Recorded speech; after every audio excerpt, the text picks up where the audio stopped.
Cabinet मंत्री देवेंद्र सिंह बबली आज विकसित संकल्प भारत यात्रा जनसंवाद को लेकर घासेड़ा गांव पहुंचे। बता दें, विकसित भारत संकल्प यात्रा के दौरान गांधीग्राम घासेड़ा में गुरुवार को जनसंवाद कार्यक्रम का आयोजन किया गया, जिसमें विकास एवं पंचायत मंत्री देवेंद्र सिंह बबली ने मौके पर मुख्य अतिथि के रूप में शिरकत की। उन्होंने इस कार्यक्रम के लोगों को विकसित राष्ट्र की शपथ भी दिलाई और विभिन्न विभागों द्वारा लगाए गए स्टॉलों का निरीक्षण भी किया और उसके उपरांत भीड़ को संबोधित किया। इस दौरान उनका घासेड़ा गांव में पहुंचने पर फूल मालाओं से जोरदार स्वागत किया गया।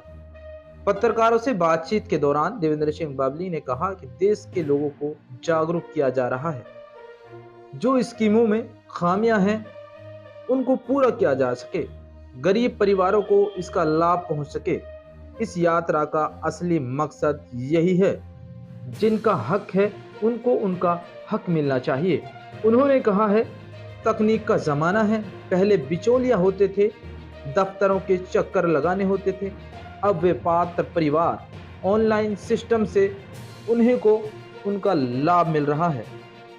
चाहे बीपीएल राशन कार्ड की बात हो, बुढ़ापा पेंशन की बात हो, आयुष्मान कार्ड की बात हो, कोई भी सरकारी योजना है, उनका लाभ ऑनलाइन होने की वजह से मिल रहा है।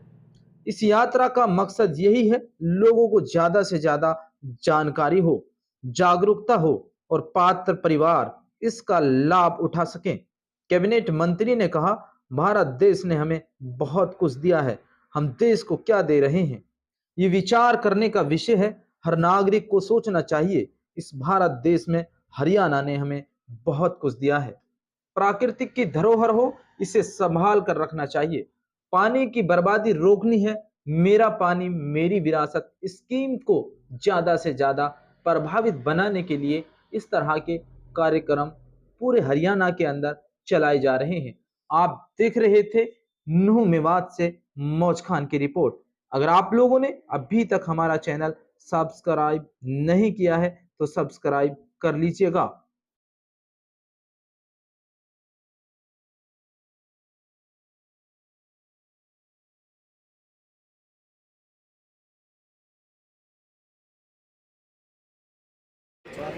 जाहिर हुसैन जी, श्री नासिर हुसैन जी जिला प्रवक्ता जेजेपी, श्री तैयब हुसैन जी जो हमारे पार्टी से कैंडिडेट रहे घासेड़िया ji, Shri Surender ji ex chairman HSSC, Shri Imran sarpanch साहब, श्री मालिम मोहम्मद जी और भाई कोई गणमान्य जो स्टेज पर विराजमान है, किसी का नाम तो अतोड़ी जी, हाँ अतोड़ी छुट्टी जाता अतोड़ी जी, और भी किसी का नाम यहाँ भाई थोड़ा में नामों का ज्ञान कम है। आप सभी स्टेज पर बैठे सम्मानित अतिथिगण, नेतागण, दोनों पार्टियों के पदाधिकारी, अधिकारीगण और मेरे सामने बैठे मेरे पिता तुल्य बुजुर्गों, नौजवान साथियों, मेरी मातर शक्ति माताएं, बहनें, प्यारे बच्चों, सबसे पहले तो मैं आपको बहुत बहुत बधाई देना चाहता हूं और आपने जो स्वागत किया उसके लिए आपका धन्यवाद करना चाहता हूं। आज जो ये विकसित भारत जो संकल्प यात्रा और जो संवाद प्रोग्राम आपके बीच में पहुंची, आपके गांव में आई, इसके पीछे हमारे देश के माननीय प्रधानमंत्री नरेंद्र मोदी जी, हमारी सरकार में हमारे मुख्यमंत्री माननीय मनोहर लाल जी की जो सोच है कि जो आखिरी छोर पे आखिरी पंक्ति में खड़े हुआ जो हमारा नागरिक है, हमारा परिवार है, उसको मुख्य धारा में लाया जाए और जो सरकार की योजनाएं परियोजनाएं हैं, मूलभूत सुविधाएं हैं और जो स्कीम्स है उसका लाभ हर घर तक जाए।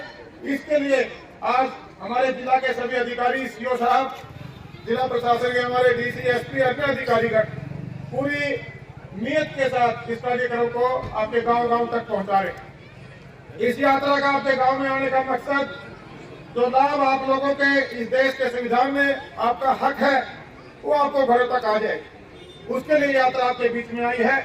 और ये तो ऐतिहासिक गांव, इस गांव में मुझे कई बार आने का सौभाग्य प्राप्त हुआ। पहले भी जो गांव के डेवलपमेंट के लिए आप लोगों ने सरकार के सामने जो मांगे रखी, अभी मैं उसका थोड़ा सा हिसाब जान रहा था, उसमें मुझे बताया गया कि करीबन 3-3.5 करोड़ रुपए डेवलपमेंट के लिए सरकार के द्वारा भेजा गया। और भी जो मांग है उनको भी पूरा करेंगे। मैं ज्यादा नहीं बोलूंगा, सिर्फ इतना कह के जाना चाहूंगा कि यहाँ हर डिपार्टमेंट के अधिकारी में जो हमारे गरीब परिवार हैं, 1,80,000 इनकम के जो अंदर आते हैं और 1,80,000 से 3 लाख तक की इनकम के अंदर आते हैं, उनको कौन कौन से लाभ मिलने और जिनके घरों में लाभ जा चुका है, अगर कोई टेक्निकल प्रॉब्लम है या कहीं कोई पेपरों में त्रुटियां हैं, उनको ठीक करने के लिए पूरी टीम बैठी है। परिवार पहचान पत्र में अगर आपकी इनकम कम है और कहीं ज्यादा शो हो रही है, कोई टेक्निकल एरर है, तो उसको ठीक कराने के लिए अधिकारियों को बिठाया हुआ है। परिवार पहचान पत्र की जो खामियां हैं उनको भी ठीक करेंगे। इसके बाद जिन परिवारों को, जो एलिजिबल परिवार है, जिनके बीपीएल कार्ड बनने हैं, बुढ़ापा पेंशन बननी है, विधवा पेंशन बननी है, चिरायु आयुष्मान कार्ड बनना है, या अन्य प्रकार की जो सुविधाएं हैं, चाहे मकान का मरम्मत का पैसे की बात हो, चाहे नए मकानों का जो एलिजिबल परिवार है उनको सरकार के द्वारा मदद की जरूरत हो, हेल्थ चेकअप का यहाँ कैंप लगा, हमारी डॉक्टरों की टीम बैठी है। किसान को खेती की तरफ उसकी आय कैसे बढ़े, उसके लिए हमारे बागवानी जो हमारे हॉर्टिकल्चर के लोग हैं वो भी आपके बीच में हैं। सभी प्रकार की जो हमारी सरकार की जो अलग अलग तरह से किसान को हो, मजदूर को हो, आम नागरिक को हो, लाभ देने की जो सोच है, उसी कड़ी में आज आपके बीच में पहुंचे हैं। इतना ही कह के जाना चाहूंगा, एक तो आप लोग जागरूक नागरिक बने। अभी आपने शब्द लिए, उसमें यही है कि सरकारें बनाने के बाद नागरिकों का सरकारों के साथ जुड़े रहना और अपने देश के प्रति एक देशभक्ति की भावना रखना, और एक अच्छे नागरिक के नाते जिस भी गांव में, जिस प्रदेश में, जिस देश में हम रहते हैं, अच्छे नागरिक के नाते अपने गांव को चमका के रखना, साफ सफाई का ध्यान रखना, पौधों को बचाना, नए पौधे लगाना, और वही पानी व्यर्थ न जाए। जो सरकार ने मेरा पानी मेरी विरासत, ये आपकी संपत्ति है, पेड़ पौधे हैं, पानी है, हमारा जो प्रकृति ने एक सौंदर्य हमें दिया है, उसको भी हमें संभाल कर और बचाकर चलना है साथी। आज हम अपने और अपने मैं और मेरे में खत्म होते हैं। जिला समाज कल्याण विभाग नूं से हरियाणा सरकार द्वारा समाज कल्याण के लिए, सामाजिक सुरक्षा के लिए विभिन्न पेंशन योजनाएं चलाई जा रही है, जिसका लाभ पात्र फायदा उठा सकते हैं। उसके लिए आजकल जो स्कीम है सभी डिजिटल प्लेटफॉर्म पे फैमिली आईडी के थ्रू चलाई जा रही है। आप अपना जो भी डाटा है वो फैमिली आईडी में अपडेट करवाएं, वेरीफाई करवाएं, स्वयं आपका नाम पेंशन के लिए आ जाएगा। आपको कहीं घूमने की जरूरत नहीं है, कहीं फाइल बनवाने की जरूरत नहीं है, जिसका लाभ आप उठा सकते हैं पोर्टल के माध्यम से। कौन कौन सी पेंशन है सर जो डायरेक्ट फैमिली आईडी से लागू की गई हरियाणा के अंदर? ये अभी तो 3 पेंशन जोड़ी गई हैं, बुढ़ापा पेंशन और दिव्यांगजन पेंशन, और एक अविवाहित पुरुष के लिए विडोवर पेंशन है। 3 अभी हैं, बाकी स्कीम भी जुड़ जाएंगी प्रोजेक्ट में। सर अभी कुछ दिन पहले जो है हरियाणा के मुख्यमंत्री मनोहर लाल खट्टर ने जो है जो विडोवर होता है उसके लिए भी एक घोषणा की थी। हाँ, वो भी प्रोजेक्टिव में आ गई है। वो अपने डिस्ट्रिक्ट में पिछले एक बार लिस्ट आई जिसमें अपने डिस्ट्रिक्ट से 9 के नाम आए थे जिनकी सबकी पेंशन बन चुकी है। इसके लिए सर कैसे अप्लाई कर सकते हैं? इसके लिए आपको कहीं अप्लाई नहीं करना, केवल फैमिली आईडी में अपना स्टेटस अपडेट कराना पड़ता है कि वो विडोवर है या अविवाहित है। सर आपका शुभ नाम? सुरेंद्र यादव। यह जो भारत संकल्प यात्रा का जो प्रोग्राम है, इसमें एक स्टॉल लगाई गई है नागरिक संसाधन सूचना विभाग, परिवार पहचान पत्र, इसको लेकर जो है लोग आपके पास है किस काम के लिए ज्यादा है? इनकम वेरिफिकेशन के लिए। जो हमने जिनकी रिक्वेस्ट आई थी वो वेरिफिकेशन कर दिए, और caste verification, old age pension जो पेंडिंग थी वो हमने यहाँ समाधान कर दिया। जिसके पास अभी तक रिक्वेस्ट नहीं डाली है उसके हमने रिक्वेस्ट लगा दी, कुछों की ग्रीवेंस भी लगा दिए। तो लगभग कितने लोग आए होंगे, कितने लोगों ने जो है इसका फायदा लिया होगा इसके? तकरीबन 200-250 200 प्लस है। आप कौन से डिपार्टमेंट से हैं? क्रेडिट डिपार्टमेंट, ब्लॉक नू। आपका शुभ नाम? हस्मतुल्लाह। हमने यहाँ पे जो विभाग की विभिन्न जो स्कीमें चल रही हैं उनके लिए हमने स्टॉल लगाया हुआ है, जैसे कि PKCC चली हुई है या MMOPY की चली हुई है, जिनके अंदर हम पशुओं का लोन देते हैं। जैसे हाईटेक डेयरी के लिए मिलता है, और पशुओं के मेंटेनेंस के लिए PKCC का लोन मिलता है, मतलब चारे वगैरह के लिए, और खरीदने के लिए भी लोन मिलता है पशुओं को, जैसे MMAPY की स्कीम के तहत, जिसमें सरकार की तरफ से अलग अलग पशुओं के लिए अलग अलग सब्सिडी है। जैसे हमें भैंसों का लेना है तो उसके लिए जर्नल के लिए 25% सब्सिडी, और SC SP के लिए 50% सब्सिडी है। और यदि छोटे पशुओं का लेते हैं जैसे भेड़ या बकरी का लेते हैं तो दोनों में, जैसे भेड़ बकरी का में जर्नल के लिए भी और SC ST के लिए भी 90% तक सब्सिडी देते हैं हम। सर एक बार ये होता है कि भैंसों के ऊपर लोग लोन लेते हैं। जी बिल्कुल, वो भी देते हैं अपन। पैसों के ऊपर लोन। हाँ, जो पीकेसीसी बताता रहा हूँ आपको, कहाँ पीके पशु किसान क्रेडिट कार्ड, क्या क्राइटेरिया उसका? उसके लिए पहले भैंसें आपको खरीदी होनी चाहिए। वो मेंटेनेंस के लिए मिलता है केवल, जैसे चारा वगैरह खरीदने के लिए या फिर शेड वगैरह बनाने के लिए, उस चीज के लिए मिलता है वो मेंटेनेंस के लिए। उसमें 60,000 तक का लोन मिलता है एक भैंस के लिए। ज्यादा से ज्यादा वो 1,60,000 का मिल सकता है यदि आप कुछ गिरवी नहीं रखते हो या फिर जमीन नहीं दिखाते तो। और जमीन दिखाओगे और कुछ गिरवी रखोगे तो 3 लाख तक मिल जाएगा आपको। आज का जो प्रोग्राम था मंत्री साहब का, देवेंद्र सिंह बबली का, उसमें आप लोगों की स्टॉल लगी हुई थी। आप लोगों ने कितने लोगों को जागरूक किया, कितने लोग आपके पास आए? जी, मेरा नाम कमलेश है और हम आप अपने गांव में सभी आंगनवाड़ी 11 आंगनवाड़ी हैं हमारी और हेल्पर्स हैं और हमारी सीडीपीओ मैम, सुपरवाइजर मैम, हम सभी स्टॉल पे मौजूद थे। और हम जो हमारी गर्भवती माँ हैं और जो बच्चों को दूध पिलाने वाली माँ हैं, उनको हम जागरूक करते हैं। और जो नई बहुएं हैं, सास हैं, सभी किशोरी हैं, उनको सबको हम जागरूक करते हैं। और उनका जो हमने फॉर्म भरवा रखे थे, पीएमवाई का फॉर्म था, वो भी हम उन बेनिफिशरीज हमने आ रही यहाँ मौजूद थी। और पीएम ये जो लाडली जो हमारी बेटी आपकी बेटी जो है, वो उसके भी हमने फॉर्म भरवाए हैं। तो सभी हमारे यहाँ बेनिफिशरी मौजूद थी और हम सभी इस गांव के अपने लोगों को जागरूक करने में बहुत आगे बढ़ रहे हैं। हमारे यहाँ कम से कम 40 लोग तो पीएमवाई के हो चुके हैं और बेनिफिशरीज जो आपकी बेटी हमारी बेटी की लाडली की जो है कम से कम 50 से ऊपर वो हैं। आज का जो प्रोग्राम था हमारा संकल्प फिक्स की यात्रा का प्रोग्राम में आपकी स्टॉल लगी हुई है सूक्ष्म सिंचाई विभाग, तो इसमें आप क्या क्या सर्विसेज, क्या क्या स्कीम्स है, क्या क्या योजनाएं हैं किसानों के लिए? हमारा जो डिपार्टमेंट है ये मकाना डिपार्टमेंट है।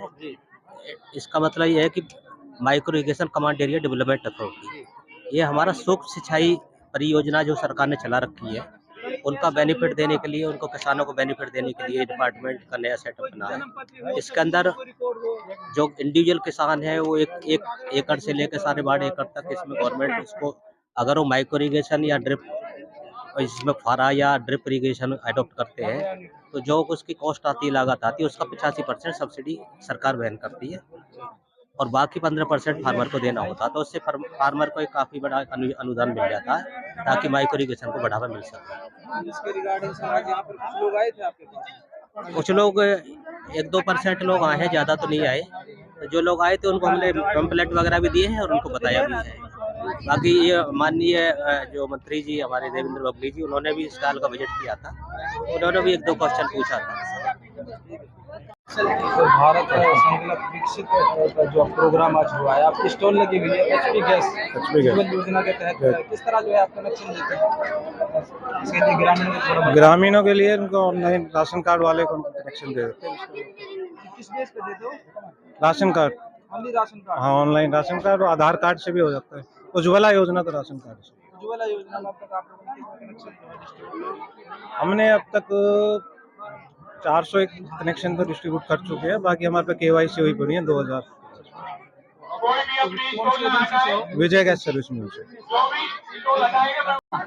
सर जो आज ये भारत संकल्प यात्रा का जो प्रोग्राम लगा है, इसमें जो है आपकी स्टॉल लगी हुई है उज्ज्वल योजना की। जी जी, तो इसमें आप थोड़ा बताएं किस तरह से जो है कनेक्शन ले सकते हैं उज्ज्वल योजना के तहत? इसमें सबसे पहले जो राशन कार्ड मैंडेटरी है, राशन कार्ड में जितने मेंबर चढ़े हुए हैं सबके आधार कार्ड की आईडी लगानी है। और दूसरे नंबर पे जो कोई भी जेंट्स और लेडीज, वाइफ और हस्बैंड हैं, जो उसमें जो लेडीज है उसके नाम से बैंक खाता, 2 फोटो, ये भी मैंडेटरी है।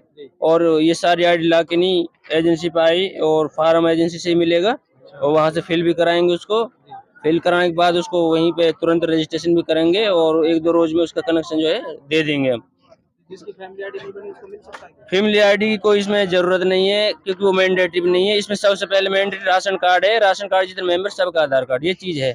फैमिली आईडी से इतना कोई वो नहीं है इसमें कि भाई जरूरी है, वो अर्जेंट भी नहीं है, जरूरी भी नहीं फैमिली आईडी गैस कनेक्शन के लिए। तो ठीक है, योजना में अब तक आप लोगों ने कितने कनेक्शन? हमारे लगभग 1000 कनेक्शन तो हो चुके हैं, जो भी कस्टमर को 500-600 हम दे भी चुके हैं और बाकी काम चल भी रहा है। और जो स्टाफ है एजेंसी का वो एजेंसी पे बैठा हुआ काम रजिस्ट्रेशन भी कर रहे हैं न्यू, जैसे कोई आ रहा है उसके लिए नए दे भी रहे हैं। स्टॉल वगैरह में हम कस्टमर को डिस्ट्रीब्यूट कराते हैं वो कनेक्शन नए जो 2.0 में जो कनेक्शन आप लोग देते हैं उसमें कोई चार्ज वगैरह होता है क्या? इसमें कोई चार्ज नहीं है, फ्री ऑफ कॉस्ट है, सरकार तरफ से भी एजेंसी की तरफ से भी, ठीक है। इसमें कोई चार्जेस नहीं है, कैसा भी कोई चार्जेस नहीं है। कौन सी एजेंसी से हो आप? मैं आफ्ताब इंडियन ग्रामीण मित्र घासेडा से हूँ। आपसे कैसे कॉन्टेक्ट किया जा सकता है? कॉन्टेक्ट नंबर वगैरह? हमारा कॉन्टेक्ट नंबर नेट पे छूटा हुआ है, पर्सनल कॉन्टेक्ट नंबर भी है हमारा, कोई ले सके तो दे भी देंगे, कोई ना। हमारा नंबर ऑलरेडी नेट पे छूटा हुआ है, एजेंसी के नाम से सर्च करो, मेरा नंबर आ जाएगा। मैं बतौर एजेंसी पे डेजिग्नेशन भाई मेरी है मैनेजर की, और नंबर नेट पे छूटा हुआ है हमारा। जो भारत प्रोग्राम है आज का, इसमें जो है बहुत सारे पेशेंट आपके पास हैं, कैसे गाइड कर रहे हैं? उनको प्रॉपरली गाइडेंस दिया जा रहा है। स्टार्टिंग में बीपी करके रजिस्ट्रेशन कार्ड बनाए जा रहे हैं, उसके बाद उनकी कंप्लेंट पूछ के उनके क्या नाम है इस हिसाब से बीपी, एचबी, आरबीएस उनकी जांच करने के बाद प्रॉपरली उनको फिर दवाई दे के और काउंसिल किया जा रहा है हर बीमारी के लिए उनको। मैं PSC Ghaseda medical officer, doctor Shivam. आज जो ये कैंप लगा है इसके बारे में आप थोड़ा बताएं कि आप जो पब्लिक आई है आयुष विभाग की तरफ से क्या स्टॉल लगाई गई है? हाँ, हमारी स्टॉल लगाई गई है। इसमें हमने अब तक 73 पेशेंट हमारे पास आ चुका है। हाँ, उन सबको हमने दवाई दी है बराबर। हाँ, सबको पूरी दवाई दी गई है, जो दवाइयों को मर्ज के हिसाब से सबको दवाई दी है। 73। हाँ जी, मेरा नाम डॉक्टर असलम। के दौरान हमारे विभाग की तरफ से जो स्टॉल लगाया गया है उसमें हम ग्रामीणों को टोल फ्री नंबर के बारे में जागरूक कर रहे हैं, जो कि 1800 180 5 6 7 8 हमने बैनर के ऊपर लिखा हुआ है। इस टोल फ्री के माध्यम से ग्रामीण अपनी पेयजल संबंधी समस्याएं, चाहे वो पानी ना आए उसके बारे में हो या वाटर क्वालिटी के बारे में हो, दोनों के बारे में ही वो अपनी इस नंबर पर शिकायत दर्ज करवा सकते हैं और संबंधित अधिकारी जो है वो इसके ऊपर संज्ञान लेते हैं। और दूसरा, हम ग्रामीणों को जल संरक्षण के बारे में भी प्रेरित करते हैं। और तीसरा, इसमें हमारा हर ग्रामीण को वाटर क्वालिटी के बारे में H2S वायल और क्लोरीनेशन टेस्ट के बारे में जागरूक करना भी है, ताकि लोग बीमार ना हो, लोग जागरूक हों कि वो गंदा पानी ना पिए और पानी में जो जीवाणु आ जाते हैं उनकी जांच वो समय समय पे करते रहे। इस बारे में हम उनको बताते रहते हैं। हमारे विभाग का ऑफिस है नू में, और सब डिवीजन लेवल पे हर सब डिवीजन में फिरोजपुर जिरका है, तावड़ू है। नू में हमारे जो महिला पुलिस थाना उसके पास हमारा ऑफिस है। एक विकसित भारत कार्यक्रम जो आयोजित किए जा रहे हैं, ये पूरे भारत वर्ष के अंदर किए जा रहे हैं। प्रधानमंत्री जो हमारे यशस्वी प्रधानमंत्री श्री नरेंद्र मोदी जी, इनके आदेश पर पूरे भारत वर्ष को एक विकसित राष्ट्र बनाने के लिए जो हमारे पूर्वजों ने जो सपन देखा था, जो हमारे लीडर साहिबान ने जो सपन देखा था कि 2047 तक जो अमृत काल का पीरियड जो चल रहा है, इसमें हमें जो विकसित देश हैं उनकी श्रेणी में अपने देश को लाके खड़ा करना है। इसी प्रयोजन में, इसी कड़ी के तहत हरियाणा सरकार की तरफ से भी इसमें भागीदारी सुनिश्चित की जा रही है और आश्वासन दिया जा रहा है कैंपों के माध्यम से सभी लोगों को, खासतौर से अंतिम पायदान जो अंतिम जो व्यक्ति है उसको विकसित बनाने के लिए, विकसित की मुख्य जो धारा उसमें शामिल करने के लिए प्रोग्राम का आयोजन किया जा रहा है, ताकि सरकार की तरफ से जो स्कीमें लॉन्च की जा रही है गरीबों के उत्थान के लिए, उनसे लोग अवगत करा सके, अवगत हो सके, उनका पूरा भरपूर लाभ उन लोगों को मिल सके और अपना सर्वांगीण विकास, अपना परिवार का पूरी तरह से विकास हो सके, ताकि विकसित भारत की जो कड़ी जो सपन देखा है उसमें वो भागीदारी अपनी सुनिश्चित कर सके। मैं बैंक से मैनेजर हूँ। जो सरकार की योजनाएं हैं जैसे APY, JJBY, SBY, इसके लिए हम बस लोगों को बता रहे हैं कि ज़्यादा से ज़्यादा योजना में भाग लें और अपने खातों में पैसे रखें, खाता चलता रहे, खाता एक्टिव रहे और पैसे जो कटे 20 रुपए मतलब मात्र 20 रुपए में आपको 2 लाख रुपए का बीमा मिल रहा है, जिसमें किसी प्रकार की मौत होने पे आपके पीछे जो आपका फैमिली है, परिवार है, उसको 2 लाख रुपए की सहायता मिलेगी, जिससे वो अपना आगे कोई रोजगार, दुकान कुछ भी कर सकते हैं, पढ़ाई में काम आ सकता है। और JJBY योजना के तहत 450 रुपए की फीस कटती है, जिसके तहत आपकी अगर मृत्यु किसी हॉस्पिटल या कहीं घर में मतलब नॉर्मल मृत्यु होने पे आपके परिवार को 2 लाख रुपए का बीमा मिलेगा। उसमें भी जो आपके परिवार के लिए बहुत जरूरी है, आपके ना रहने पे जो घर का मेन करता है, बीमा सबको लेना चाहिए, पर जो मेन करता है उसके ना रहने पे परिवार को बहुत दुख का सामना करना पड़ता है। जो दुख ना हो इसके लिए मोदी जी की जो योजना